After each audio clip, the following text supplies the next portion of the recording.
Manifiesto Nacional Anarquista. Elaboración y traducción al español, León Darío y Fernando Arévaco. Modificación definitiva, David Larred. Nacional Anarquismo, más allá de izquierdas y derechas. Introducción. La única manera de fortalecer el intelecto es no hacerse una idea de nada, dejando que la mente sea una autopista para todo tipo de pensamientos. John Keats. Sentimos decir que no somos conscientes de la realidad, que nos encontramos al borde del abismo y no nos damos cuenta de ello, que somos conscientes de nuestro fracaso social y personal, pero es más cómodo que sigan controlando los hilos de nuestra vida, como si fuéramos marionetas. Sabemos que somos inquilinos en nuestras propias tierras, pero nos contentamos con el caramelo que nos arrojan nuestros amos, dueños de nuestras vidas y del mundo. Miramos hacia atrás en el tiempo y pensamos, ¿será verdad que nuestros antepasados íberos, celtas, dicen que llegaron a la península ibérica durante el primer milenio a.c.? No obstante, estudios de la Universidad de Oxford señalan que los celtas podrían tratarse de una civilización autóctona del norte de la península, o celtíberos vivían en comunidades tribales, con una asamblea popular y un consejo de sabios, en colaboración perfecta con la naturaleza. Cuánto añoramos ese sentimiento de seguridad, de haber nacido en nuestro sitio, en nuestro hogar, en nuestra tierra. Pero nos han desterrado, nos han desahuciado, nos han robado todo.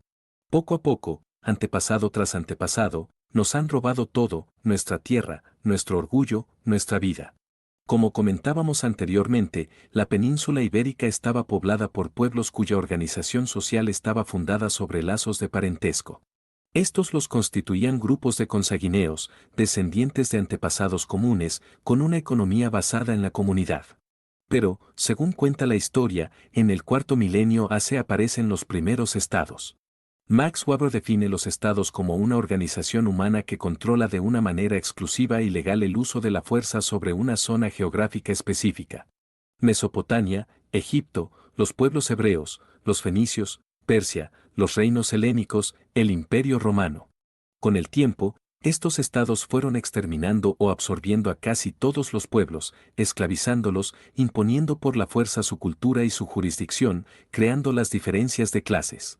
Para ello, el Estado emplea el poder de la fuerza, con lo cual implementa falsos impuestos a los pueblos conquistados, apoyándose en el terror de su fuerte ejército, bien remunerado y fortalecido por mercenarios. De esta manera, el Estado domina el mercado, construye sistemas de transporte y medios de comunicación. Manipula la educación, la política, la economía, la religión, la ley, inventa el dinero y legaliza la usura. A día de hoy no solo las cosas no han cambiado, sino que han ido a peor. Las clases dominantes se creen las elegidas para dominar el mundo, y para ello controlan la educación, la ley, los medios de información, manipulan la historia. La tecnología está adaptada a su conveniencia y juegan con la economía a su antojo. Crean la globalización para dar lugar a un mercado mundial, con lo que las multinacionales acaparan todo el comercio, llevando a la ruina al pequeño comercio autóctono y destruyendo la pequeña y mediana empresa. Se sacan de la manga una crisis económica que destruye empleos a pasos gigantescos, y los afortunados que conservan su trabajo lo hacen en condiciones infrahumanas. Ponen a la venta empresas y servicios del sector público, creadas con dinero de los trabajadores, e intentan privatizar la educación, la sanidad, el patrimonio y todos los servicios sociales, para apoderarse de ellos a precios de rebajas. La banca se adueña de los inmuebles y de los ahorros de miles y miles de ciudadanos de clase media mediante el engaño legal, y ponen de moda la corrupción, que practican asiduamente la realeza, los políticos y los grandes empresarios. Dentro de muy poco la corrupción será legal. Por otro lado, los partidos de izquierda forman parte del mismo sistema. Tenemos la prueba en Rusia y China, que se han convertido en potencias capitalistas. Todo ello ha creado una enfermedad para el planeta, que conduce a su destrucción, y nosotros somos el cáncer. Una sobreexplotación imparable lo asola, destrucción de bosques, contaminación, superpoblación descontrolada. Las clases dominantes no tienen escrúpulos, y con tal de aumentar su poder no escatiman en aprovechar todos los recursos. Queremos hacer un llamamiento a todos los que nos critican y nos llaman xenófobos o racistas, sean anarquistas o no. Nada más lejos de la realidad, nosotros respetamos las etnias y las culturas, cosa que el capitalismo, con su ansia de poder, casi ha destruido. Pero pensar un poco. En España, como en la mayoría de los estados del mundo, la inmigración solo tiene un objetivo: enriquecer al sistema capitalista. La comunidad china, compuesta por cientos de miles de personas, se ha establecido en este país solo con ánimo de lucro, creando comercios caracterizados por la competencia desleal, lo que ha provocado el cierre de miles de comercios y pequeñas industrias por no poder competir. La comunidad marroquí y subsahariana viven cómodamente gracias al negocio de las drogas. La comunidad sudamericana viene con el propósito de ganar dinero para enviarlo a su querida tierra y a sus familiares. ¿Cómo vamos a decirles que todos juntos, sin importar la raza de cada uno, vamos a cambiar el mundo si son ellos los primeros en mantener este sistema? Daros cuenta que, desde que comenzó la crisis, 50.000 españoles han emigrado a Alemania. Si a esto sumamos griegos, italianos, etc., dentro de muy poco Alemania tendrá un índice de paro muy alto. Eso es lo que interesa a la clase dominante: tener mano de obra fiel, barata y conformista. Y ahora te digo, querido lector, no te dejes espantar por las particularidades del NA. Si ya has leído hasta aquí, es porque ya estás coqueteando con él. Sé tu propio nacional anarquista, construye donde te sea posible tu propia célula, en tu zona, o sé tu propio lobo solitario. Construye tu propia página NA en Internet y usa tu propia lengua, sea cual sea esta, a la hora de hacerla. Nacional anarquismo significa una descentralización radical. Significa, en definitiva, la radical toma de libertad y de responsabilidad en el espacio que a cada uno le corresponde. Y si nos dicen que todo esto es utopía, pues vamos a empezar a crearla. Primera parte: antisionismo. Si quieres hacerte una idea de cómo será el futuro, imagina una bota aplastando un rostro humano, incesantemente. George Orwell. A pesar de que alrededor del mundo la gente es consciente de la desproporcionada influencia de los grupos de presión judíos dentro de las agencias gubernamentales y los principales medios de comunicación en Europa y Norteamérica, la mayoría de las cuales están completamente bajo su control, son pocos los que están preparados para admitirlo por miedo a ser perseguidos o ser víctimas de las típicas acusaciones de antisemitismo. Sin embargo, es un hecho que, desde que los ambiciosos monarcas europeos nos empujaron por primera vez al torbellino de la creciente deuda internacional, se forjó una élite de judíos y sus aliados que desde entonces han manipulado eficazmente acontecimientos y sucesos globales para sus propios intereses. Esto fue posible, no solo a través de usura, sino también como resultado de la participación de los judíos en el contrabando y el crimen organizado en América durante la década de 1930, lo que eventualmente resultó en la financiación de la adquisición sionista de la industria cinematográfica de Hollywood, y que, ya por el año 1948, facilitó el establecimiento del Estado criminal de Israel. Pero el sionismo no es el nacionalismo judío, como a algunos les gustaría afirmar, sino imperialismo judío. Los nacional-anarquistas no odiamos a los judíos de a pie, ni deseamos debilitarles como pueblo, con su religión única y su propia identidad cultural, pero tampoco toleraremos la continua esclavitud de nuestros pueblos a manos de una minoría formada por parásitos vampíricos cuya única intención es repartirse los recursos naturales globales en un intento de crear un único mercado global. Creemos que la mejor forma de combatir el sionismo es seguir sacando a la luz la hipocresía de aquellos que, utilizando el holocausto judío a manos del régimen alemán nacionalsocialista, intentan suscitar simpatía mientras oprimen brutalmente desde hace tiempo al pueblo palestino en sus propias tierras. Más del 90% de los judíos modernos son descendientes de un pueblo semitúrquico que, frente a la intolerancia sectaria y las amenazas de sus vecinos cristiano-ortodoxos y musulmanes, se convirtieron al judaísmo en más haciendo parte del antiguo imperio házaro, que se extendía desde el Mar Negro al Mar Caspio. Durante el siglo VIII. De hecho, no tiene ninguna conexión racial o territorial con Oriente Medio en absoluto. Los nacional-anarquistas apoyamos pues la intifada palestina, así como grupos judíos como Neturei Karta y otros adversarios del sionismo, que buscan sacar a la luz las múltiples mentiras y distorsiones de la realidad perpetuadas por el régimen israelí, así como su ala de inteligencia, Mossad, y su centro de control que opera desde el mismísimo corazón del gobierno de los Estados Unidos de América. El sionismo es un enemigo de todos los pueblos y debe ser derrotado. Más información al respecto. Adolf Benson, The Zionist Factor, Veritas, 1987. Publicado en castellano como El Factor Sionista, Lanny Brunner, Zionism and the Age of the Dictators, Krunhelm, 1983. Publicado en castellano como Sionismo y Fascismo, el sionismo en la época de los dictadores, Andrew and Leslie Cockburn, Dangerous Liaison, The Inside Story of the U.S.-Israeli Covert Relationship, HarperCollins, 1991. Executive Intelligence Review, The Ugly Truth About the Anti-Defamation League, AIR, 1992. Arthur Kastler, The 13th Tribe, Macmillan, 1977. Publicado en castellano como Judíos Házaros, la 13ª tribu, Alfred M. Lilienthal, The Zionist Connection to What Price Peace, Veritas, 1983. Victor Ostrovsky and Claire Hoy, By Way of Deception, The Making and Unmaking of a Mossad Officer, St. Martin's Press, 1990. Douglas Reed, The Controversy of Zion, Veritas, 1985. Publicado en castellano como La Controversia de Sion. Segunda parte, Anarquismo. La libertad del hombre consiste solamente de lo siguiente: obedece las leyes naturales porque él mismo las ha reconocido como tal, y no porque hayan sido impuestas sobre él de forma externa por ninguna voluntad extrínseca, sea divina o humana, colectiva o individual. Mijail Bakunin.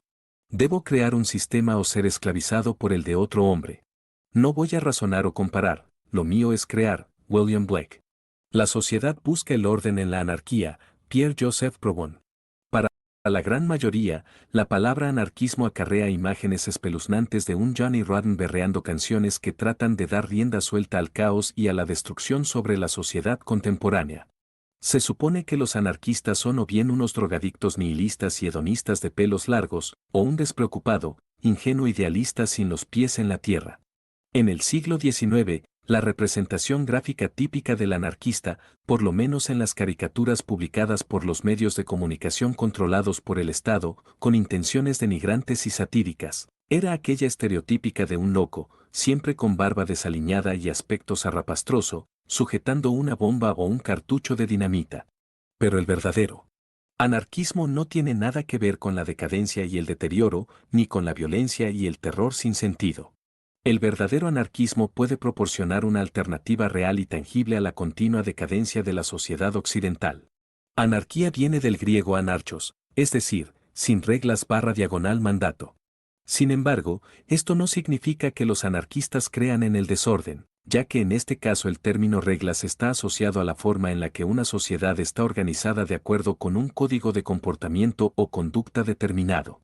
Sugerir que una comunidad no debería tener mandato / gobierno, no significa pues que deba sumergirse en el caos absoluto, ya que las reglas están ligadas a una apreciación del orden natural, y a un rechazo absoluto hacia las leyes artificiales creadas por el hombre y establecidas por imperios, estados y otras formas de control gubernamental o administrativo. Pero esto no quiere decir que una comunidad anarquista no sea capaz de adherirse a un conjunto de creencias, valores o principios. Al contrario, simplemente significa que el orden natural tiene prioridad en todo momento.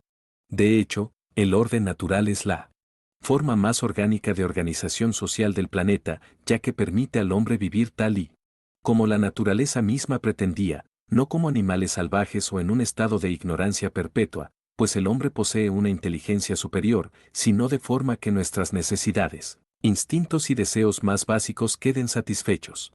Las leyes y los sistemas gubernamentales intentan esclavizarnos, pero dentro de un ambiente más natural y favorable podemos cumplir con nuestro verdadero destino y redescubrir el ya olvidado vínculo entre la especie humana y el medio ambiente. Como alternativa a formar parte de un sistema en el que las reglas son impuestas a la fuerza, los nacional-anarquistas creemos en la autoridad natural.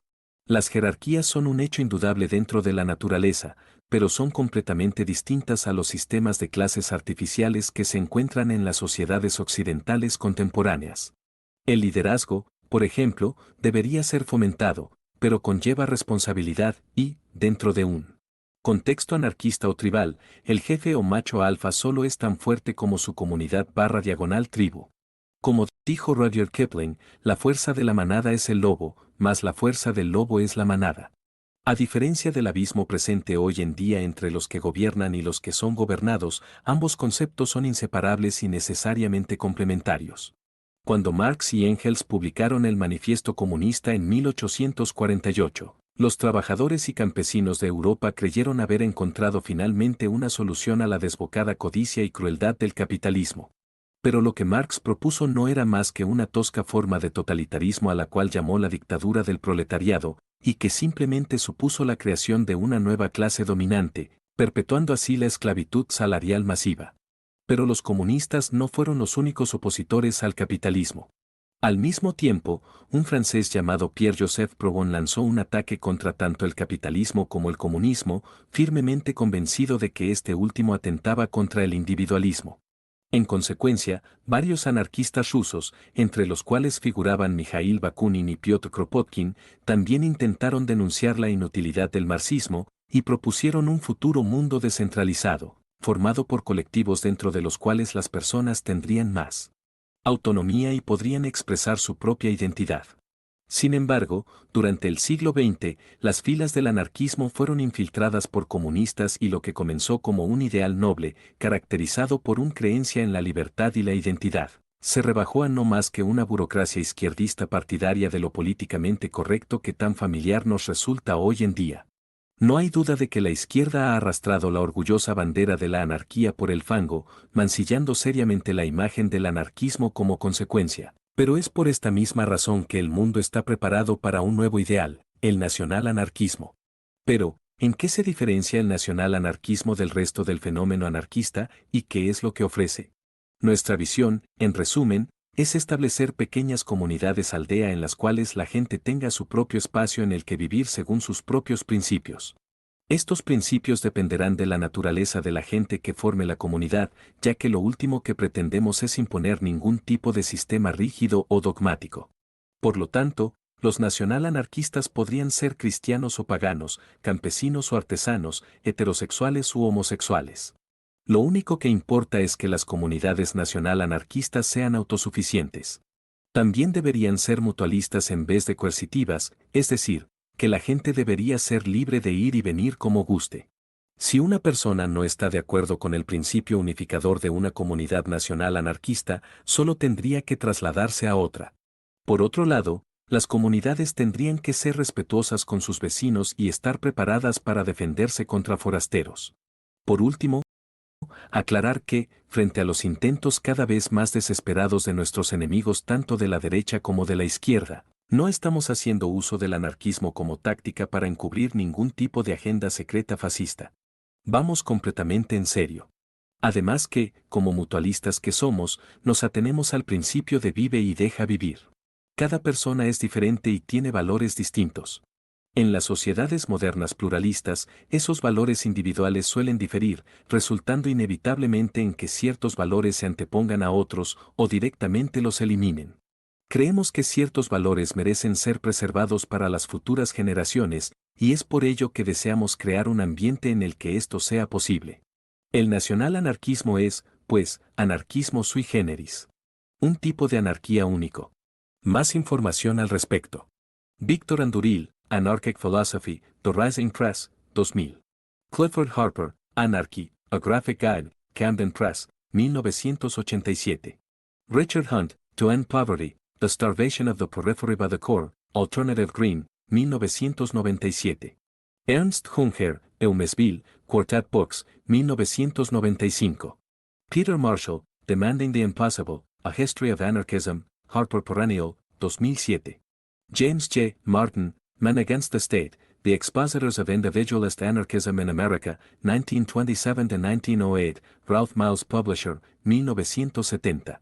Publicado en castellano como Hombres contra el Estado, Max Stirner, The Ego and Its Own, Rebel Press, 1993.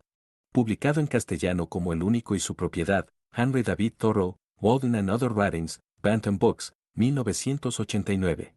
Publicado en castellano como Walden, La vida en los bosques, Benjamin R. Tucker, Instead of a Book, By a Man Too Busy to Write One, Alobran Classics, 2005. Publicado en castellano como En vez de un libro, George Woodcock, ed., The Anarchist Reader, Fontana, 1977. Publicado en castellano como El lector anarquista, George Woodcock, Anarchism, A History of Libertarian Ideas and Movements, Pelican, 1986. Publicado en castellano como Anarquismo, una historia de las ideas y los movimientos libertarios. Tercera parte, el fracaso de la izquierda. La única diferencia entre un rebaño de rusos serviles y una muchedumbre de ingleses libres, ambos entrando en una fábrica por la mañana, es que el segundo será explotado para un beneficio privado, mientras que el primero lo será para el beneficio del Estado de forma comunal. El motivo de los amos rusos es establecer una cómoda burocracia para ellos y sus amigotes a través de la labor del proletariado. El motivo de los amos ingleses es incrementar sus fortunas privadas a través de la labor del proletariado. Pero nosotros queremos algo distinto, Eli de Belloc. Karl Marx, que pasó la mayor parte de su vida en un salón de la Biblioteca Británica, probablemente tuvo el mínimo contacto posible con la naturaleza pudiendo aún así sobrevivir. Esto resultó en que su filosofía ignorase casi por completo todo lo que no es humano. Marx era consciente de que la comida provenía del campo. Sabía que, en algún sitio, tenía que haber gente que la cultivaba. Su objetivo era rescatar a estas personas imaginarias de lo que él llamó la idiotez de la vida rural. ¿Cuál es la diferencia entre la idiotez de la vida rural y la idiotez de pasar toda tu vida en la Biblioteca Británica? John Seymour. Las teorías de Karl Marx que aparecieron a mediados del siglo XIX eventualmente dieron sus frutos durante la Revolución Rusa de 1917. A lo largo de 90 de los más brutales y sangrientos años de la historia de la humanidad, el homicida experimento comunista llevado a cabo en Europa del Este y en el lejano Oriente fue tan odiado y despreciado como su homólogo capitalista en Occidente. Los izquierdistas de hoy en día sostienen que, después de la muerte de Vladimir Ilich Lenin en 1924, su revolución fue corrompida por Joseph Stalin. Sin embargo, no hay que olvidar que el famoso héroe de las brigadas anti-estalinistas, Leon Trotsky, fue financiado por Wall Street. La afinidad entre Trotsky y los banqueros no surgía de una ideología común, sino de origen étnico. Los ricos banqueros judíos de Nueva York tenían pocos escrúpulos a la hora de proporcionar asistencia a sus homólogos bolcheviques en la Rusia zarista, sobre todo teniendo en cuenta que esto les proporcionaba una oportunidad para quitarse a la monarquía rusa de en medio y poder crear así nuevos mercados listos para ser explotados. La conexión étnica entre capitalismo y comunismo es irrefutable. En 1918, el partido bolchevique estaba bajo el control casi absoluto de activistas de origen judío Hazar. Según Robert Wilton, corresponsal ruso del periódico The Times, de los 556 altos cargos del Estado bolchevique entre 1918 a 1919, 17 era de origen ruso, 2 ucranianos, 11 armenios, 35 letones, 15 alemanes, 1 húngaro, 10 georgianos, 3 polacos, 3 finlandeses, 1 checo, 1 caraí de Crimea y 457 de origen judío. Si al lector le sorprende la enorme presencia judía involucrada en el asesinato de la familia real rusa, débese tener en cuenta la predominancia numérica de los judíos en la administración soviética. Les Derniers Jours de Romanov, Thornton Butterworth, 1920, p. 29. Las observaciones de Wilton fueron validadas más adelante por Gellar Balak, quien en 1937 escribía, respecto a aquellos que desconocen que el presente movimiento revolucionario bolchevique en Rusia es judío, solo puedo decir que deben de ser hombres influenciados por la supresión de información de nuestra penosa prensa, Gidar K. As Weekly, 4 de febrero de 1937, Winston Churchill también observó el indudable carácter judío del bolchevismo en la edición del 8 de febrero de 1920 del periódico The Illustrated Sunday Herald, diciendo que no hay necesidad de exagerar el papel desempeñado por estos judíos internacionales y, la mayoría de ellos, ateos, en la creación del bolchevismo y la presente revolución rusa. Es desde luego extraordinario, y probablemente supere al resto, Illustrated Sunday Herald, 8 de febrero de 1920. A pesar de que, en sus comienzos, el anarquismo tenía mucho que ofrecer a aquellos que vivían bajo la bota de las antiguas monarquías europeas y, consecuentemente, de la nueva clase capitalista que surgió a partir de la Reforma Protestante y la Ilustración, el desarrollo de la izquierda pronto resultó en la infiltración del anarquismo. Los grupos que actualmente dirigen los movimientos anticapitalistas suelen estar capitaneados por izquierdistas dogmáticos y controladores obsesivos, los cuales gustan de afirmar que los nacional-anarquistas están intentando subvertir el anarquismo para sus propios fines. Pero esto no es cierto. Como ya hemos explicado anteriormente, una y otra vez, no somos ni racistas ni supremaquistas con ningún tipo de intenciones ocultas. Nosotros hemos formulado un programa para combatir la continua degeneración de la sociedad occidental y asegurar que conceptos como la diversidad, la identidad y el patrimonio cultural sobreviven el inminente colapso del sistema.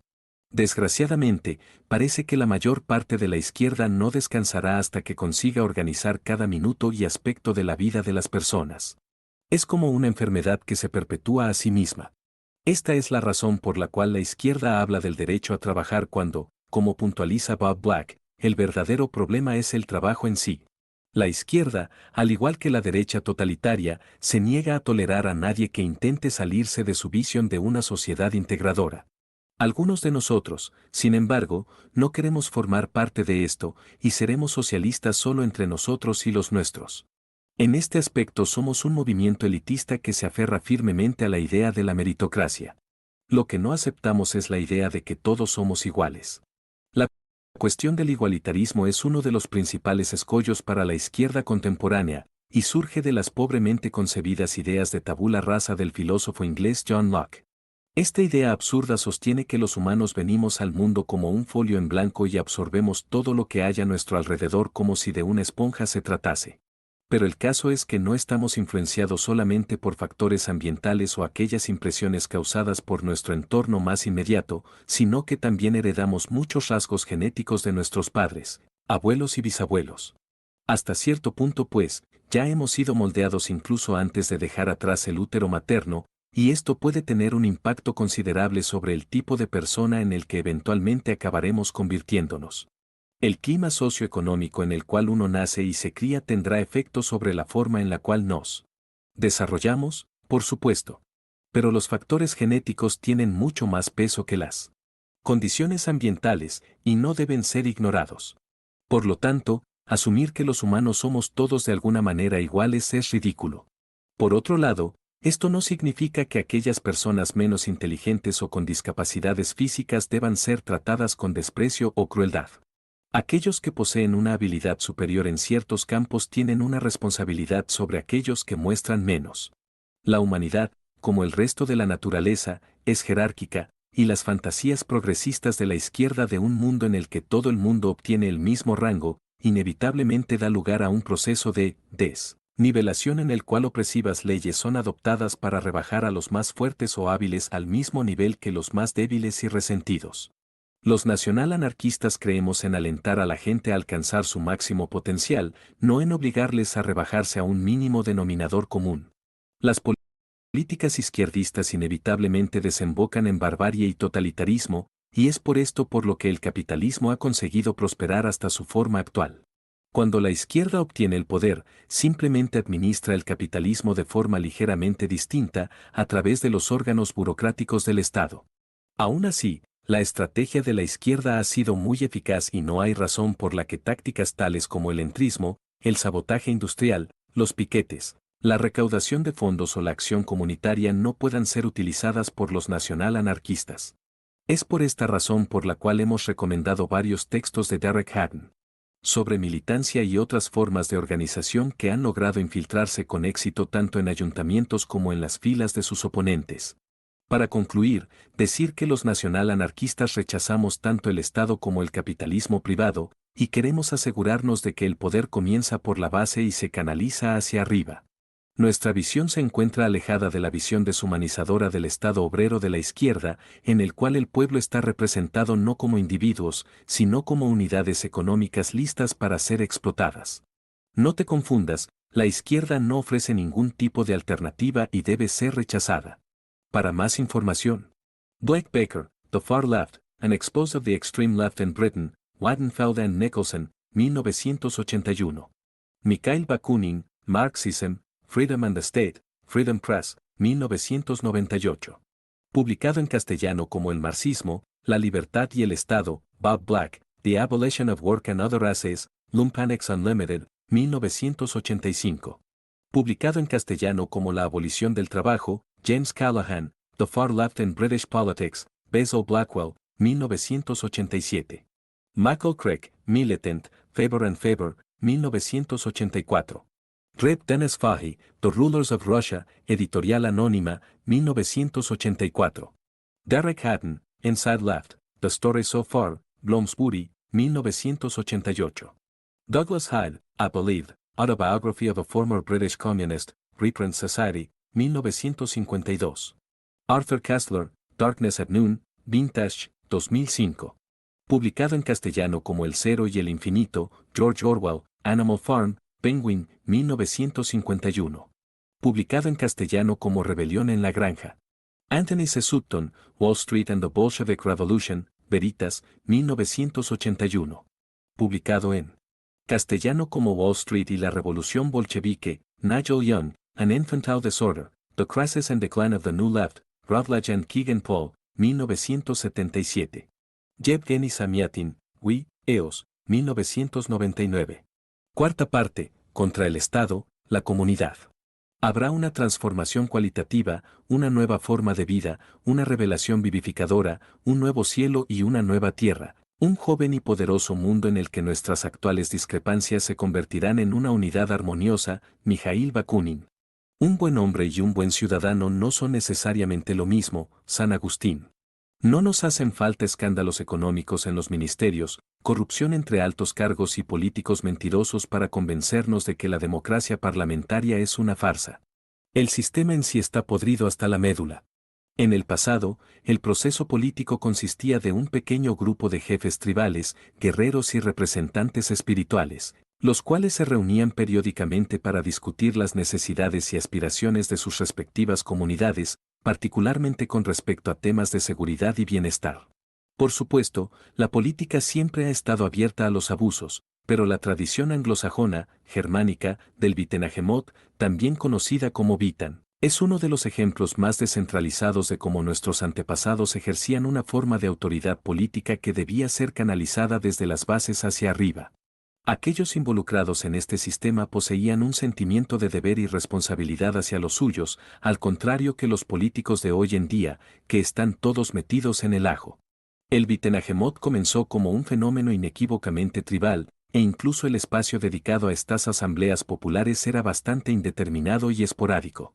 Desgraciadamente, a raíz de la invasión y subsiguiente conquista normanda de Inglaterra en el año 1066, el Wittenagemot fue transformado en la elitista Curia Regis, cuya función fue asesorar a la monarquía, y que poco después se convirtió en el primer parlamento. Este sutil cambio facilitó al establecimiento normando poder concentrar el poder en las manos de un número de personas cada vez menor. Tras la Guerra Civil Inglesa del siglo XVII, el poder de la monarquía fue restringido, mientras que el Parlamento se hizo más poderoso. Sin embargo, en lugar de facilitar el que la gente de a pie pudiese expresar su opinión sobre los asuntos del día a día, el Parlamento se convirtió en una herramienta al servicio de los terratenientes y las clases dirigentes. El principal problema de la democracia parlamentaria es el hecho de que es representativa. Aunque es posible votar por un partido político o elegir a un determinado político de tu propia localidad, este individuo no puede ser reemplazado durante varios años, dependiendo del país en cuestión y del sistema parlamentario que dicho país haya adoptado. Sin embargo, y como bien sabemos, los políticos no son muy eficientes a la hora de mantener sus promesas y suelen dar un giro de 180 grados al poco de ser elegidos. Así pues, un político dirá que representa los intereses del ciudadano, cuando en realidad no representa más que los intereses de su propio partido. El término en sí, partido, se refiere solo a una parte del todo. A pesar de que, en teoría, un diputado representa a la gente de una zona determinada, solamente una parte del total de esa comunidad. Tiene la posibilidad de expresar sus deseos, es decir, los que votaron por ese diputado. Y esto sin tener en cuenta que aquellos que se toman la molestia de ir a votar no son más que una minoría del total de la población, ni que los políticos rara vez cumplen sus promesas. En vez de una democracia representativa, a través de la cual los políticos no sirven más que a sus propios intereses a costa de la comunidad en nombre del Estado, los nacional-anarquistas creemos en la participación popular. Dicho de otra forma, en vez de votar a políticos cada 4 años y dejar que hagan lo que les venga en gana, creemos que los propios ciudadanos deben tomar un papel activo en la política. No a escala nacional, sino dentro de sus propias localidades. En vez de políticos profesionales, los nacional-anarquistas proponemos delegados, personas que deben ser un reflejo de los deseos de la gente o ser reemplazados inmediatamente. Este proceso actuaría como protección contra la corrupción y la irresponsabilidad, asegurando que la gente tenga voz con respecto al funcionamiento de su propia comunidad. Esto significaría, dicho de otra manera, un retorno al antiguo sistema del Wittenagemot. A pesar de que los nacional-anarquistas no creemos en la aplicación de una forma de gobierno centralizado, sí que aceptamos que el sistema de toma de decisiones será algo subjetivo a cada comunidad individual, comunidad siendo la palabra clave. El hecho de que la gente haya puesto tal cantidad de poder en manos del Estado ha resultado en el progresivo deterioro de las tradiciones y valores de nuestras comunidades. Las leyes nacionales y constitucionales son un fenómeno relativamente moderno, y asumir que los humanos somos incapaces de organizarnos en pequeñas comunidades unidas por lazos muy estrechos significa ceder toda responsabilidad al Estado. Piénsalo, ¿de verdad quieres dejar las cosas en manos de empresarios, políticos, concejales, jueces, alguaciles, recaudadores de impuestos, terratenientes, soldados, policías y profesores? ¿O preferirías ver cómo las comunidades recuperan el poder, la riqueza y el derecho a la defensa que les son legítimos? Cuanto menos dependamos del Estado y sus organismos, más irrelevantes serán. Obviamente una vez esto ocurra ya no serán necesarios y los podremos dejar atrás. Luchamos pues, por la comunidad, contra el Estado. 77. Publicado en castellano como el Libro Verde. Quinta parte, separatismo racial. El objetivo de nuestro tiempo es concentrar, no disipar, renovar nuestra relación con la sabiduría tradicional, restablecer esa conexión vital entre el individuo y la raza. Es, en resumen, una lucha contra el liberalismo, T.S. Eliot. Por lo que a la izquierda respecta, el nacional-anarquismo no es más que una forma de fascismo genérico, o, según algunas de las teorías más paranoicas, una conspiración de la derecha dedicada a la subversión de la propia izquierda. No hace falta decir que esta interpretación es incorrecta y que los nacional-anarquistas estamos firmemente en contra a toda forma de estatismo y reacción. Al mismo tiempo, el componente nacional del término nacional-anarquismo proviene del hecho de que somos separatistas raciales. Sobra decir que, aunque deseamos establecer comunidades anarquistas étnicamente orgánicas, estamos en contra de actitudes negativas o contraproducentes que promuevan el odio racial, así como la violencia indiscriminada. Las políticas de base racial han sido casi siempre el dominio de las organizaciones de derechas. Pero el hecho de que los nacional-anarquistas estemos preparados para tratar un tema tan delicado no debería ser razón para que se nos acuse erróneamente de ser otra organización derechista dedicada a promulgar la supremacía blanca, pues el nacional-anarquismo trasciende más allá de izquierda o derecha. No somos supremaquistas, racistas, estatistas ni totalitarios. También decir que tanto los nacionalsocialistas alemanes como los fascistas italianos del siglo XX se aliaron con grandes bancos y traicionaron los aspectos más socialistas de sus programas originales. Nosotros somos anarquistas auténticos y orgullosos de ello. Las organizaciones de la derecha que abogan tanto un endurecimiento de las leyes de inmigración como la repatriación de personas de origen no europeo a sus países de origen, inevitablemente intentan jugar siguiendo las normas del sistema, para al final no salir bien parados. Esto tiene una sencilla explicación. No solo acaban siendo seducidas y posteriormente corrompidas por el establecimiento parlamentario, teniendo así que hacer concesiones con respecto a su programa original para poder avanzar en el proceso electoral, sino que acaban reafirmando las absurdas realidades de las naciones-estado modernas, sin reconocer la diferencia que existe entre ciudadanía y etnia. Como ya explicamos en la introducción de este manifiesto, la Revolución Francesa de 1789 transformó una nación de súbditos monárquicos en una de ciudadanos de una nueva república. Pero, dejando de lado el hecho de que el lema patriotero de libertad, igualdad y fraternidad nunca se llevó a cabo, la revolución hizo posible que un individuo pudiese formar parte de la nación francesa mediante un documento de nacionalidad, en vez de como resultado de ser de origen étnico francés. Este sutil cambio dio vía libre a los capitalistas modernos para atraer inmigrantes del tercer mundo que presuntamente son tan franceses, ingleses, alemanes o españoles como aquellos de nosotros cuyo linaje se extiende miles de años atrás. Así pues, las naciones de hoy en día no son más que una farsa y, dando crédito a estas entidades artificiales, la derecha no hace más que fortalecer el mito liberal democrático. Sin embargo, debido a la inmigración en masa y los cambios demográficos, las poblaciones de las naciones occidentales contemporáneas se encuentran en una situación de cambio perpetuo, y el establecimiento hace un esfuerzo por redefinir constantemente el concepto de nación. Las poblaciones multirraciales de Europa y Norteamérica no pueden ser llamadas naciones en absoluto. Gente de abolengo no europeo pueden ser nacionales y tener un pasaporte válido que certifique que han sido naturalizados bajo las leyes del Estado, pero una verdadera nación se basa en factores étnicos. Nombres como Inglaterra, Francia o Alemania tenían originalmente relación con ciertas tribus, que no eran ni moriscas, ni beduinas, ni zulú, así que el hecho de que las naciones-estado modernas ya no reflejen dicha identidad étnica indoeuropea, o por lo menos no completamente, no hace más que reforzar el hecho de que son una farsa. ¿Sigue siendo el norte de París, con su población principalmente africana, francés? ¿Son los turcos que se han asentado en Alemania alemanes? Por supuesto que no. La raza define quiénes somos, nos proporciona una identidad y existe por una buena razón. Si no mantenemos esta diversidad tan esencial, algo que se encuentra en toda la naturaleza, el mundo se convertirá en un uno cada vez más monótono y estandarizado, en el que todas las personas serán parte de una humanidad uniforme color café. Los nacional-anarquistas deseamos preservar las diferentes razas del mundo, y creemos que el multirracialismo resultará en la disolución de todas las razas. El separatismo racial es la única manera de restaurar el balance orgánico. Entendemos que sería imposible separar a la gente en las grandes ciudades, muchas de las cuales tienen hijos biraciales o simplemente desean vivir con gente extranjera, ni creemos que haya necesidad. Creemos que las naciones-estado occidentales se derrumbarán en algún momento durante las próximas décadas y que nuestros países empezarán a fragmentarse a lo largo de líneas raciales o culturales.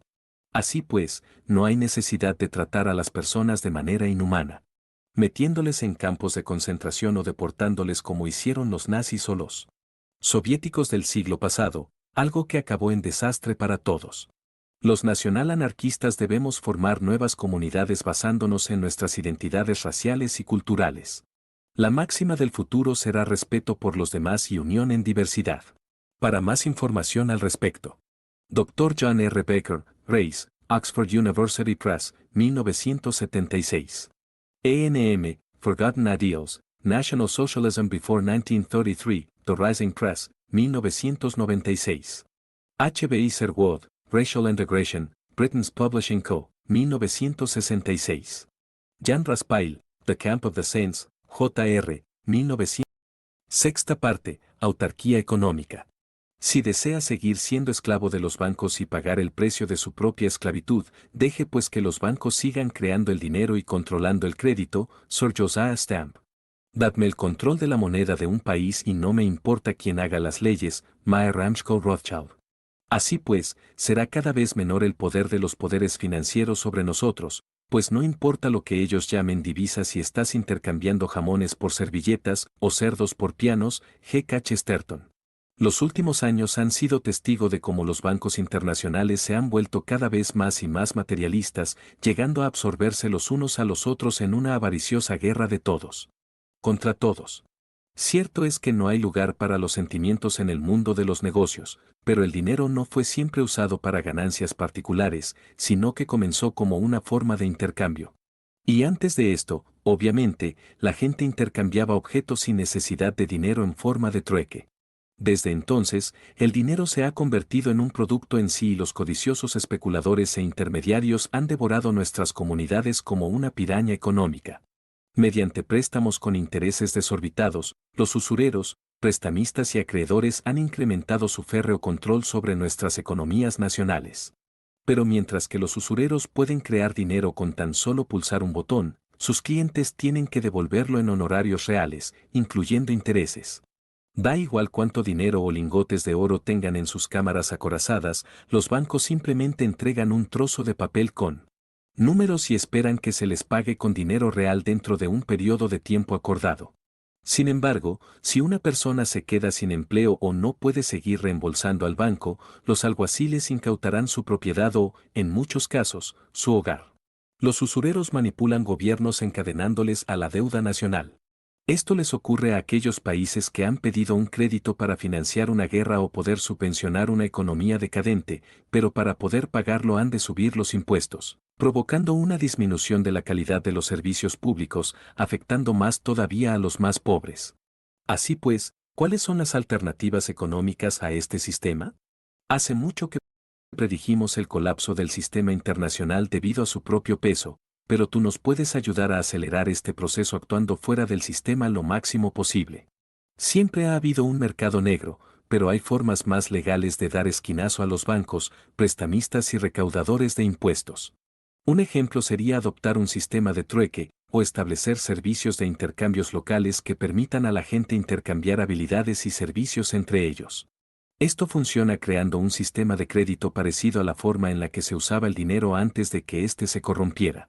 Por ejemplo, si alguien te corta el pelo, se lo pagas cortándole el césped o dándole clases de piano a su hija.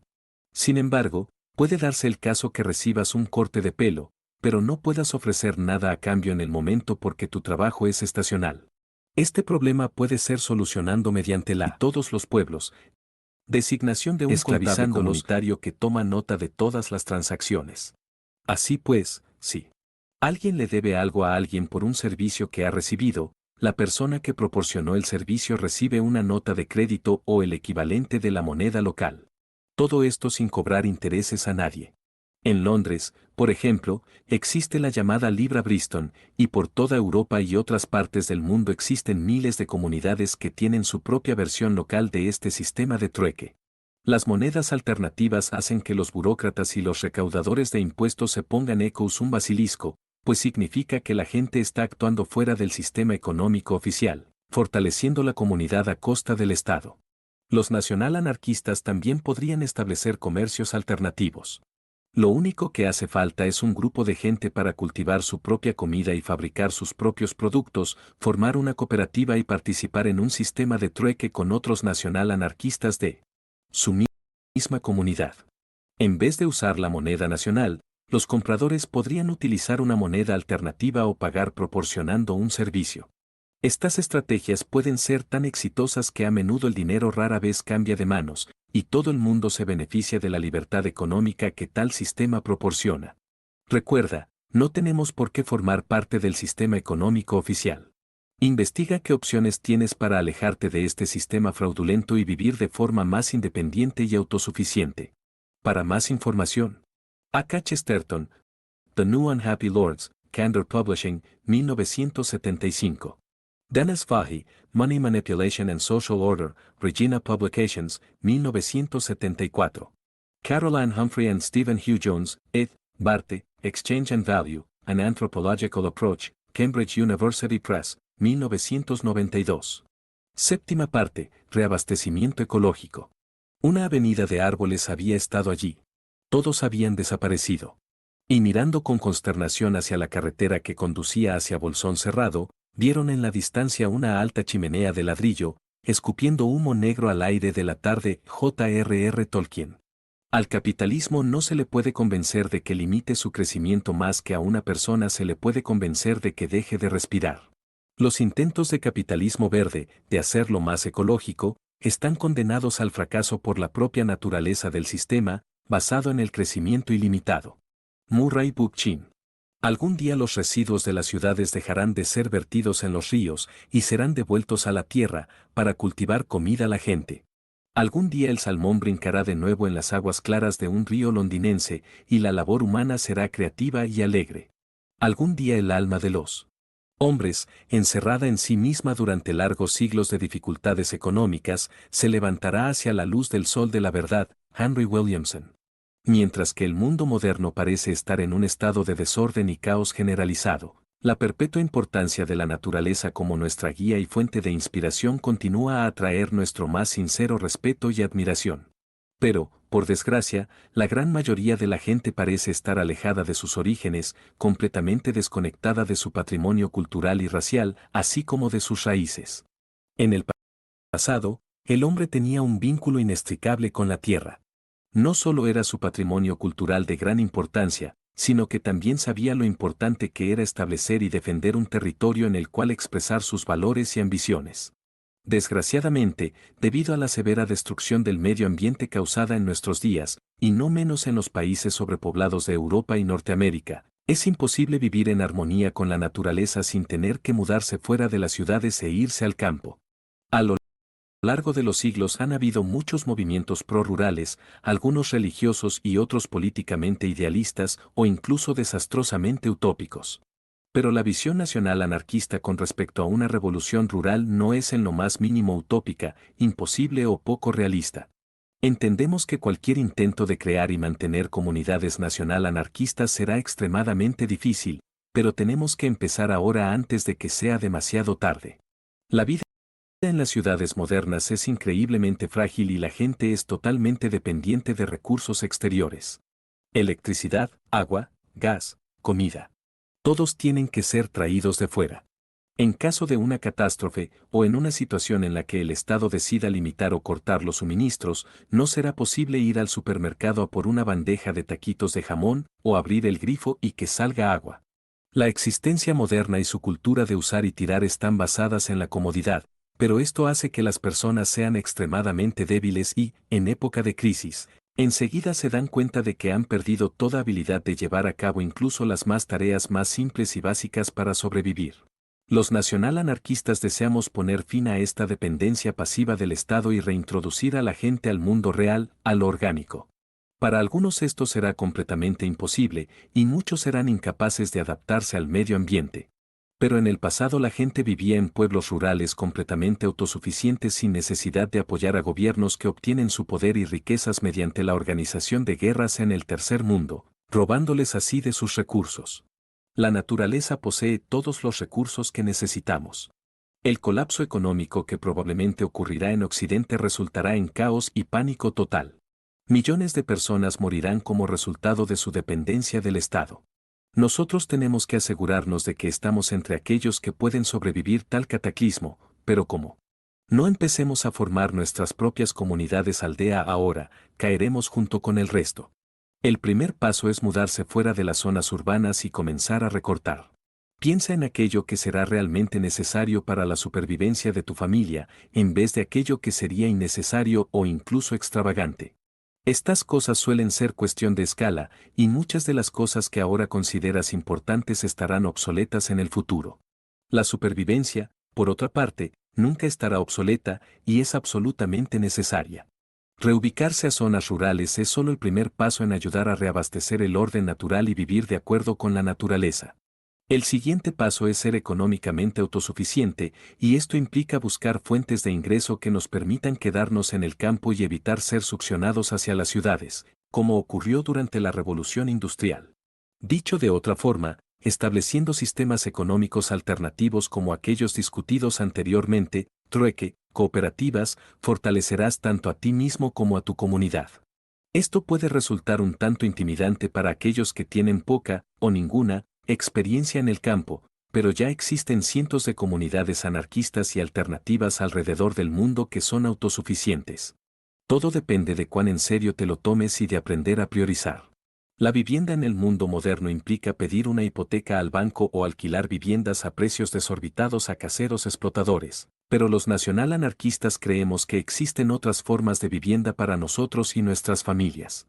Juntando sus recursos, varios anarquistas han comprado parcelas de tierra en las que han construido sus propias viviendas alternativas. Estas casas pueden ser construidas no solo de ladrillo y otros costosos materiales de construcción, sino con tapial, paja y otros materiales reciclados. Así pues, no solo el interior de estas casas es tan funcional y atractivo como el de las casas modernas, sino que también están hechas con materiales muy baratos, brindando oportunidad también a aquellos grupos que desean ser económicamente independientes, pero cuentan con presupuestos más reducidos. Este tipo de casas también pueden ser construidas bajo tierra y utilizar energía solar, eólica e hidráulica. El movimiento nacional anarquista también está comprometido con el restablecimiento de la artesanía rural y lo que antiguamente se conocía como industria casera. En el pasado, la artesanía rural y tradicional floreció por toda Europa, dando lugar a oficios tales como tejedor, alfarero, panadero, herrero, herbolario, carpintero, encuadernador, sastre, cervecero, curtidor y cientos más que dependían de los recursos que tenían a mano.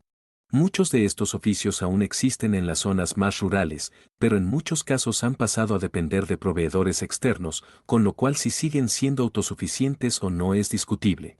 Muchos de estos oficios pueden parecer pintorescos o anticuados, pero esto se debe a que han sido desterrados por un torrente de sobreproducción industrial y basura comercial. La independencia económica te hace más fuerte. Este estilo de vida también implica una intensa vida social. Los nacional-anarquistas queremos promover una industria musical alternativa y fomentar más tiempo libre en el cual la gente pueda organizar eventos deportivos, tocar música y crear su propio entretenimiento. Parece increíble que ciertas cosas de lo más naturales tengan que ser revitalizadas debido a la dependencia del individuo moderno de formas de entretenimiento pasivo como la televisión, los videojuegos o los ordenadores. Hasta que aquellos de nosotros que estamos involucrados en la lucha ecológica no aprendamos a apreciar la realidad espiritual que liga al hombre con el medio ambiente, los reaccionarios, liberales e izquierdistas continuarán retrasando el reabastecimiento del orden natural. Los revolucionarios solo seremos capaces de revitalizar y recuperar el medio ambiente de las garras del capitalismo cuando descubramos aquello que se encuentra dentro de nosotros mismos. Es de vital importancia que aceptemos el hecho de que surgimos de la Tierra y estamos destinados a volver a ella al final de nuestro breve paso por esta Tierra. Así pues, sin el reconocimiento de nuestras inherentes cualidades raciales y un territorio en el que expresar nuestra identidad tribal, seguiremos siendo una especie en peligro de extinción como el rinoceronte blanco, el panda gigante o la mariposa hormiguera.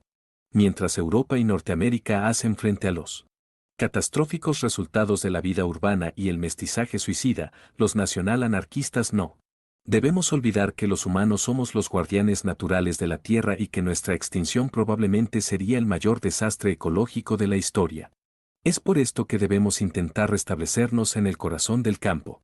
Para más información al respecto. Edward Abbey, The Monkey Ranch. John Seymour, Far From Paradise, The Story of Man's Impact on the Environment, BBC, 1986. Octava parte, Educación alternativa. Mejor que el hombre no tenga educación alguna a que sea educado por sus gobernantes, pues esta educación no es más que la introducción del buey al yugo, la mera disciplina del perro de caza, el cual es obligado a abandonar sus impulsos naturales y en vez de devorar a su presa, se apresura a traerla a los pies de su dueño, Thomas Hodgkins. Aquel que no quiere aplicar nuevos remedios, deberá esperar nuevos males, Roger Bacon. Una de las principales razones por las que la gente decide involucrarse en la política es la preocupación por el mundo que heredarán sus hijos. Como opositores al capitalismo, nos gustaría ver una nueva generación de jóvenes inculcados en nuestros propios valores positivos, pero, dentro de un sistema en el que la norma está establecida por las masas, de forma que el individualismo y la no participación son disuadidos, esto es una petición bastante subversiva. ¿Estamos luchando una batalla perdida o es posible que, de alguna manera, podamos asegurarnos de que nuestro mensaje de descentralización política, social y económica sea heredado por las juventudes del mañana? Nuestra opinión es que los objetivos políticos y económicos del movimiento nacional anarquista deben ser precedidos por una revolución espiritual que comience en los corazones y la mente de los individuos, y que después se propague dando ejemplo. Si no podemos cambiarnos a nosotros mismos, no podemos esperar motivar a otros a compartir nuestra opinión y así ayudar a construir alternativas al sistema actual. Es más, si no damos buen ejemplo a nuestros hijos, inevitablemente los perderemos frente a la dominante anticultura de concursos televisivos, abortos por encargo, música gangsta-rap y reggaetón, drogadicción y apatía conformista. La única manera de asegurar nuestra victoria es rechazando el sistema en sí y hacer de la educación de nuestros pequeños una prioridad. Desde la segunda mitad del siglo XIX y el paulatino crecimiento del proletariado, los padres no han tenido la responsabilidad de educar a sus hijos, los cuales son depositados en centros educativos estatales, o financiados por este. Pero, es justo que una madre que está en contra de la esclavitud salarial y la servidumbre económica se vea forzada a trabajar mientras que sus hijos son indoctrinados por el mismo sistema al que ella y su marido se oponen? Por supuesto que no. Imagínate a un niño de 15 años al cual sus padres le enseñan que las sociedades cazador-recolectoras de la periferia global están siendo socavadas por los peces gordos del núcleo industrial. Al mismo tiempo, ese mismo niño está aprendiendo en clase que la ilustración y la revolución industrial son responsables de todas las mejoras de la sociedad y tiene que hacer una redacción sobre la riqueza de las naciones, de Adam Smith. Aparte de ir a quejarse cada 2 o 3 días al director de que cierto profesor está contradiciendo sus creencias, no hay mucho que los padres puedan hacer en esta situación. La única alternativa es que los padres saquen a los niños del colegio y les eduquen en casa. Según una fuente, hay 2 tipos de educadores en casa, los que tienen una filosofía y los que tienen un problema. Pero, mientras que es cierto que muchos niños tienen problemas como puede ser el acoso escolar, tenemos que centrarnos principalmente en cómo se están desarrollando ideológicamente nuestros hijos. Frente al gradual declive de los niveles académicos de la sociedad moderna, muchos padres están explorando la opción de educar a sus hijos en casa para asegurarse de que reciben una buena educación.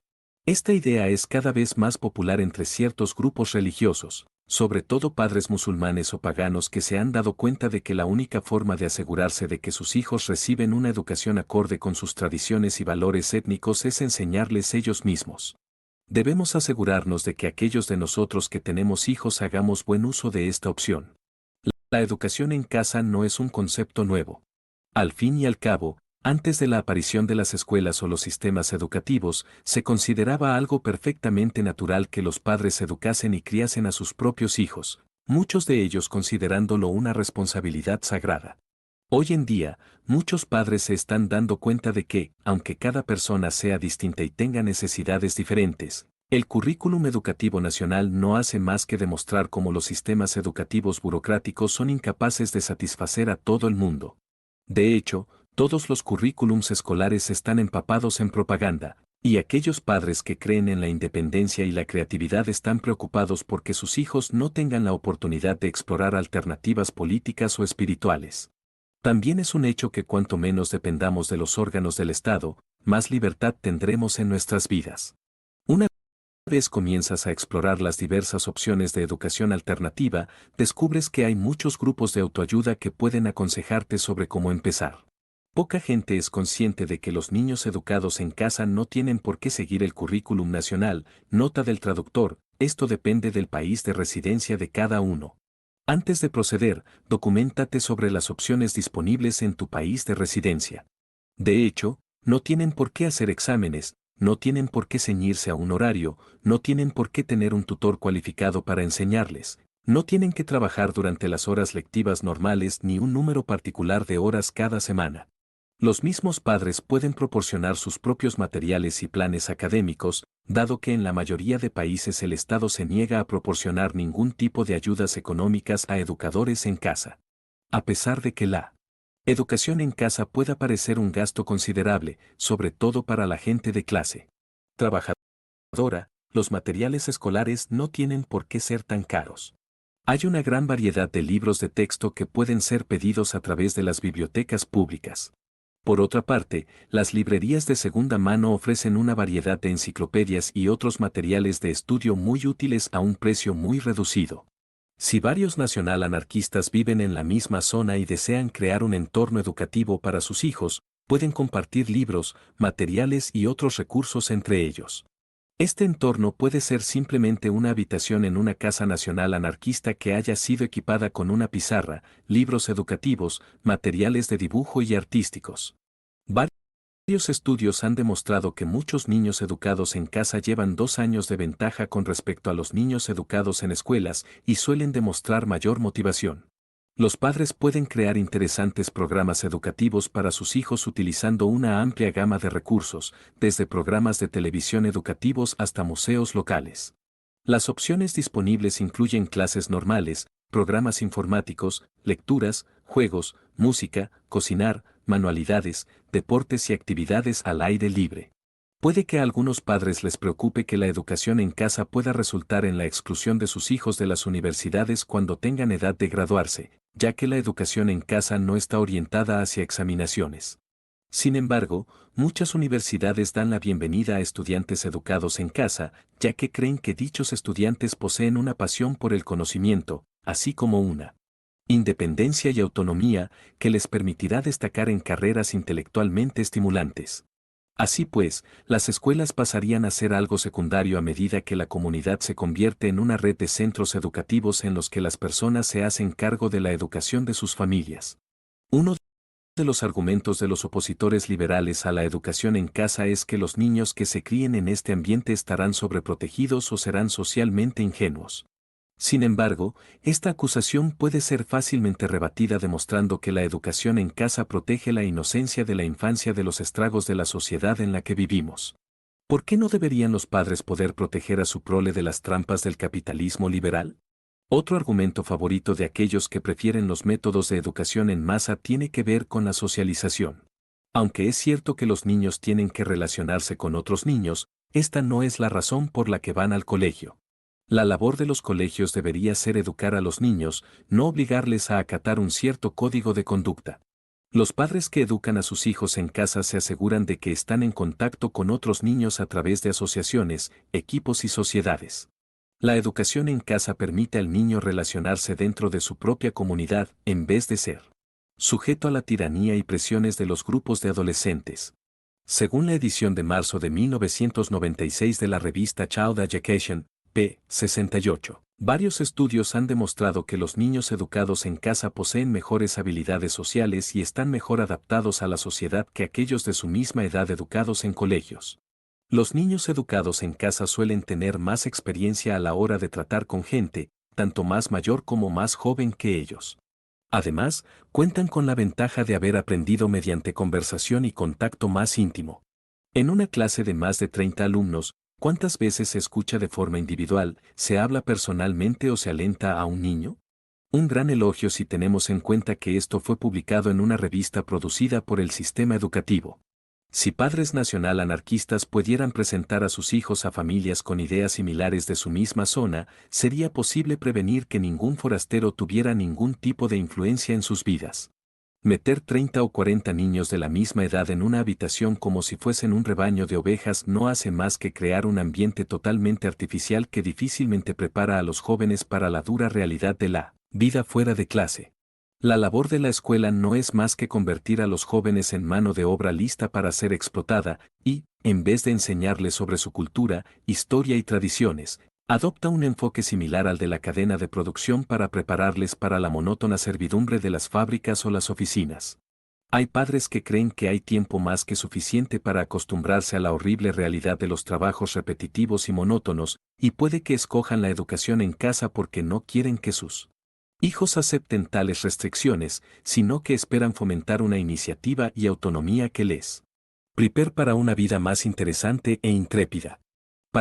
Para terminar, decir que muchos de nosotros ya estamos comprometidos con este tipo de iniciativas y esperamos poder formar una red de educación alternativa en el futuro. La creciente desconfianza por parte de los padres hacia la incompetencia del sistema educativo estatal es una grieta en la armadura del enemigo que está esperando a ser explotada. Aquellos padres más concienzudos saben instintivamente que en el sistema hay algo que no funciona y están buscando una salida.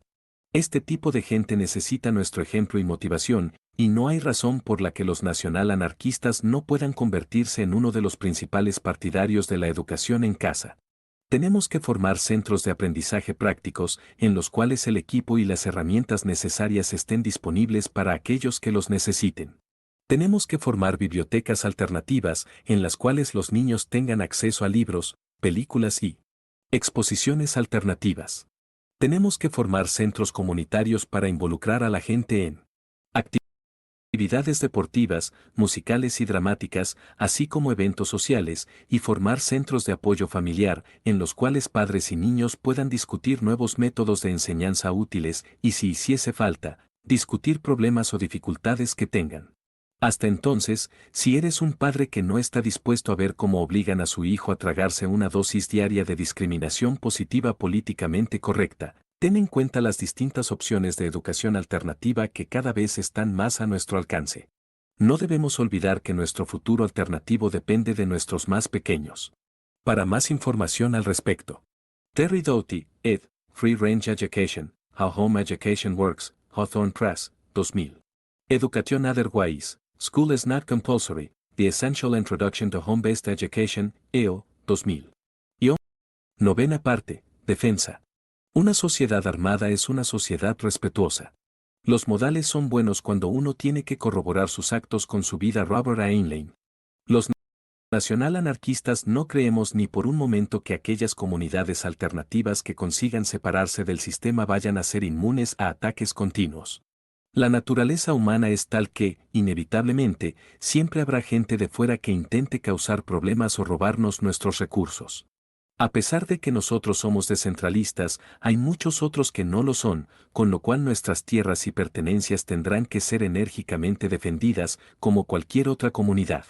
Los nacional-anarquistas rechazamos el utopismo y creemos que hay que ser realistas, pues nuestras comunidades aldea tendrán que armarse de forma adecuada para poder sobrevivir. Sin embargo, esto no significa que la existencia de un cuerpo de policía o un ejército sea necesario. Según explica Johnny Pfeiffer en su libro The Emergence of Man, Harper and Row, posibilidad de tener que enfrentarse a la vergüenza y el bochorno de ser descubiertos. Obviamente, esto no acabaría totalmente con la delincuencia, pero haría que este tipo de incidentes fuesen más aislados. Esto significa que no hay necesidad alguna de tener un cuerpo de policía, pues las comunidades nacional anarquistas se defenderían a sí mismas como se hacía antes del establecimiento de las fuerzas policiales estatales, lo cual surgió como resultado de la sobrepoblación en las ciudades y pueblos más grandes. El momento en el que un agente de policía se pone el uniforme es el momento en el cual se separa del resto de la comunidad, lo cual no debe ocurrir jamás. Lo mismo podría ser dicho de un ejército oficial, pues, a pesar de que los nacional-anarquistas tendrían que defenderse mediante el establecimiento de contactos con otras comunidades similares, esto se puede conseguir mediante un buen sistema de cooperación regional en vez de dejar la defensa en manos de un órgano estatal centralizado. Al contrario, proponemos que las comunidades nacional-anarquistas formen una confederación de milicias libremente organizadas, compuestas por individuos que normalmente desempeñen otras labores en la comunidad, pero que hayan recibido un buen entrenamiento en defensa personal o, si fuese necesario, en conflictos armados. En la Europa medieval, por ejemplo, los campesinos y artesanos servían unos cuantos días al año en el ejército privado de su señor feudal. Obviamente no estamos insinuando que la gente tenga que servir a un varón local o a ningún tipo de nobleza. Nuestro sistema sería parecido en el sentido de que miembros ordinarios de la comunidad, en especial la gente joven, tendrían una doble función, y por lo tanto poder proporcionar un tipo de servicio militar intermitente. Esto precisará buena comunicación y entrenamiento, pero con el compromiso y determinación adecuado sería posible proporcionar una defensa efectiva dentro de un contexto más descentralizado. Por último, sobra decir que las armas estarían a disposición de la comunidad. Este sistema ha funcionado durante varios años de manera muy eficiente en Suiza y, aunque poseer armas conlleva una gran responsabilidad, el crimen con armas de fuego es extremadamente escaso. Los nacional-anarquistas también creemos en proporcionar ayuda y aconsejar respecto a temas tales como supervivencia, artes marciales y otras formas de defensa personal, todos ellos conocimientos importantes y que, a medida que la sociedad contemporánea continúa su descenso al caos y las calles son cada vez más peligrosas, son cada vez más esenciales. Para saber más al respecto. Mark, Animal, Mac Young, Ending Violence Quickly, How Bouncers, Bodyguards and Other Security Professionals Handle Ugly Situations, Paladin J. Randall, Personal 1990. James Wesley Noed, Tactics. Times, Penguin. Sun Tzu, The Art of War. 10ª parte, Revolución nada más que una guerra sin piedad, llevará a ninguna solución. Piotr Kropotkin. La pasión por la destrucción es una pasión creativa. Mijail Bakunin. Aquello que está cayendo debe ser empujado. Friedrich Nietzsche. El futuro pertenece a los pocos que aún estamos dispuestos a ensuciarnos las manos. Joseph Tomasi. Debemos dedicarnos con pasión al conflicto inmediato. Herbert Reed. El significado exacto de la palabra revolución es algo muy discutido. Puede significar la derrocación violenta del orden establecido, o tal vez una repentina ruptura con las tendencias actuales. Sin embargo, el hecho de que la palabra revolución proviene del latín revolutio, giro, vuelta, indica que tiene que ver con algún tipo de vuelta o retorno. Por ejemplo, imagina cómo un compás devuelve al lápiz al punto de partida en el que comenzó la circunferencia. Para nosotros, la palabra revolución tiene varias definiciones, y todas ellas tienen un papel muy importante en sí mismas. Muchas revoluciones a lo largo de la historia han resultado en la cruel y sistemática traición a las personas de a pie. Millones perdieron sus vidas y muchos otros fueron cínicamente utilizados para derrocar a una corrupta clase gobernante en nombre de una celosa burguesía igualmente corrupta. Los nacional-anarquistas estamos totalmente en contra de las injusticias del artificial sistema de clases que se nos ha impuesto y creemos, no en una igualdad o igualitarismo marxista, sino en una meritocracia natural que refleje adecuadamente la verdadera naturaleza del individuo y su papel dentro de la sociedad. Ha habido muchos ejemplos de actividad revolucionaria, entre los cuales se encuentran los luditas de 1812, las Wainwrights de los campesinos ingleses y los mártires de Tolputle en la década de 1830, el movimiento cooperativista fundado por los pioneros de Rochelle, los experimentos comunales de Robert Owen tanto en Escocia como en América, la Comuna Francesa de 1871 y las cooperativas agrícolas establecidas por los anarquistas durante la Guerra Civil Española. La izquierda ha intentado apropiarse de estas corrientes revolucionarias, pero no tiene un monopolio a la hora de luchar contra el capitalismo y, como hemos explicado anteriormente, la izquierda suele adoptar una versión ligeramente modificada del capitalismo. Los ejemplos mencionados forman parte de una larga tradición de lucha, y el nacional-anarquismo es lo último en una larga lista de corrientes revolucionarias legítimas que buscan crear un sistema de libre expresión política, libertad económica y justicia social. Aunque ya hemos discutido varias formas en las que los nacional-anarquistas pueden llevar a cabo actividades revolucionarias desde el ojo del huracán, aquí en Occidente, también apoyamos la estrategia revolucionaria en la periferia global. Dicho de otra forma, creemos que los grupos revolucionarios del tercer mundo están liderando la lucha contra la avaricia capitalista y la explotación. Así pues ofrecemos nuestro más sincero apoyo a todos aquellos grupos y organizaciones que luchan en el frente contra el llamado nuevo orden mundial y que buscan preservar o reclamar su independencia económica o racial, así como su identidad cultural. Es importante recordar que la revolución en Occidente es un asunto extremadamente arriesgado, por lo menos si a estas alturas la gente decide armarse y arremeter contra el establecimiento. Sin embargo, la resistencia armada y el conflicto directo en el tercer mundo ayuda a debilitar al núcleo globalista, ya que previene o ralentiza la exportación a Occidente de cultivos, minerales y otros recursos. Hoy en día, Occidente puede comprar a los líderes de los corruptos gobiernos tercermundistas, muchos de los cuales han sido empujados a la deuda mediante guerras y préstamos, de manera que los recursos de África y Asia son exportados a punta de pistola. Obviamente esto da lugar al hambre y la miseria entre la población indígena. Pero si a Occidente le resulta cada vez más difícil poder importar lo que quiere de los países de la periferia, comenzará a marchitarse y resquebrajarse de manera parecida a como el Imperio Romano empezó a colapsarse como resultado de la tensión de una cruzada continua para obtener nuevos territorios, recursos y mano de obra. Cualquier cosa que debilite a Occidente es algo beneficioso para aquellos de nosotros que vivimos bajo la bota del capitalismo internacional y que deseamos un cambio de verdad. La tarea que nos hemos fijado es una muy grande. La lucha por la cultura, identidad y autodeterminación económica es una causa que nos aporta un gran sentimiento de propósito, finalidad y destino. Y aún así, para aquellos que quieran formar parte de esta lucha en el futuro más inmediato, solo podemos ofrecer un largo y difícil camino repleto de decepción y dolor. Debido a que la vida del revolucionario es tan difícil, muchos de los que se unan a nosotros se quedarán a medio camino, incapaces de estar a la altura de los ideales. Esta gente inevitablemente dará una multitud de razones para esta deserción, desde problemas familiares hasta miedo de ser descubiertos como nacional anarquistas. Pero detrás de todas estas excusas se esconde una única razón, el hecho de que no están preparados para hacer el más mínimo sacrificio en sus vidas para ayudarnos a alcanzar la victoria. Sobra decir que nos apañaremos sin estas personas. En lugar de este tipo de gente, buscamos un nuevo tipo de individuo, aquel que está preparado para poner sus ideales antes que nada. Esta es la señal de un verdadero revolucionario, un activista al servicio desinteresado de su nación y su raza. Y ten por seguro que nuestra visión nunca antes se ha encontrado en necesidad de este tipo de individuos.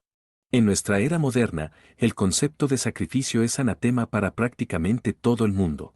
El hombre moderno se ríe de la idea del sacrificio, pues pregona que si hago algo, debo obtener algo a cambio. No haré nada a cambio de nada. Un hombre así no posee conocimiento de grandes ideales, y mucho menos sobre cómo luchar por ellos. Es debido a este tipo de gente y su egoísmo que nuestra civilización se encuentra en tan avanzado estado de deterioro.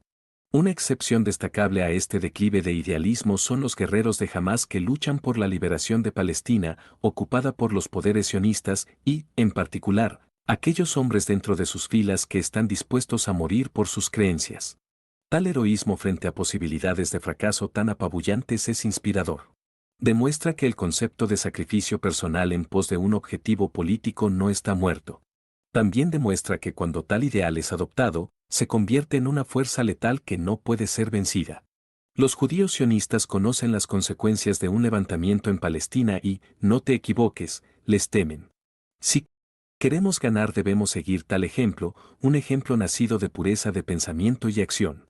Debemos emprender el camino que nos llevará hacia la victoria. Nuestros ideales deben inspirar en nosotros tales niveles de dedicación y fanatismo, deben darnos la misma fuerza interior que genera invencibilidad. Solo así seremos una fuerza capaz de enfrentarse a nuestros enemigos y salir victoriosa. Trabajando para esta meta hay dos objetivos inmediatos que todos debemos alcanzar. En primer lugar, debemos evitar ser como otros hombres y mujeres, aquellos que no son más que el producto de anuncios comerciales, propagandistas mediáticos, la agenda liberal y el etos materialista. Debemos separarnos de ellos y convertirnos en auténticos seguidores de la vía revolucionaria. Solo cuando consigamos ser ideológicamente libres del sistema podremos atacarlo con la claridad necesaria para vencerlo. En segundo lugar, nuestro objetivo debe ser luchar. Luchar siempre. Si estamos luchando, estamos ganando. Si abandonamos la espada, entonces ya hemos perdido. Esta batalla exige lealtad y compromiso. Si no estamos dispuestos a derramar nuestra sangre, sudor y lágrimas, entonces no conseguiremos nada. No habrá ningún progreso, ni victoria alguna. No hay nada más incuestionable. El ideal del sacrificio no es nada nuevo. Los revolucionarios llevamos muchos años apostando por este ideal, así como la relación entre el sacrificio y la victoria. Pero, a pesar de que en el pasado estas palabras cayeron en saco roto, están empezando a ser tomadas en serio por revolucionarios dedicados. Es testigo de la fuerza del revolucionario nacional anarquista el hecho de que, a pesar de todas las traiciones y vendidos de los últimos años, ha surgido un nuevo modo de fanatismo dedicado y tenaz. Es en este ambiente libre de peligro para nuestra causa que existe la posibilidad de llevar la causa revolucionaria hacia una nueva posición más intimidante. Por el bien de nuestras futuras comunidades y sus gentes, la oportunidad debe ser aprovechada. Para saber más al respecto, Julian Beck, Hitler's Children, The Story of the Batterman of Terrorist Press, 1995. 1993, A. Press, 1990.